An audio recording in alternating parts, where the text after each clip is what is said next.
मेहर में बदअमनी जी बाहि भड़की पई। फोरन जो पुलिस के चैलेंज 15 चौकी सामू आसिफ अली ऐवान जे मेडिकल स्टोर तां 3 हथियार बंदन जी फुर दौरान सीधी फायरिंग। स्टोर ते मौजूद मानू मौजूदाती तौर महफूज रहा। इन हवाले से वधिक तफ़सील ॾियण लाइ असां सां लाइन ते मौजूद आहे मेहर मां CN न्यूज़ जो रिपोर्टर राजा अतहर गोरड़।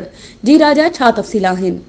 जी नाला मां ॿुधाईंदो हलां त मेहर शहर में बदअमनी जी बाहि भड़की पई। फोरन जो पुलिस के चैलेंज 15 चौकी साम्हूं आसिफ अली अवान जे मेडिकल स्टोर तां 3 हथियार बंदनि फोरन जे फुर सीधी फायरिंग। स्टोर ते मौजूदा माण्हू मौजाने तौर महफ़ूज़ फोरू फुर करे फायरिंग कंदा फरार पुलिस गाइब। 15 इंचार्ज खे फ़ोन कई त नंबर बंद मिलियो।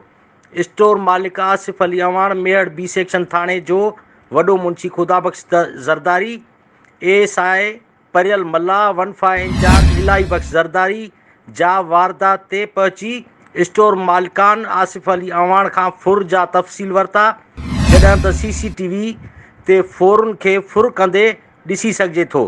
मेहर जे मशहूर घंटाघर चौक 15 पुलिस चौकी साम्हूं सरेआम फुर थियण जी ॻणती जो इज़हार करे छॾियो। पुलिस खां बिना देर फोरू गिरफ़्तार करे शहरियुनि खे तहफ़ुज़ ॾियण जो मुतालबो करे छॾियो। जी मेहरबानी राजा, तफ़सीलन खां आगाह करण जे लाइ।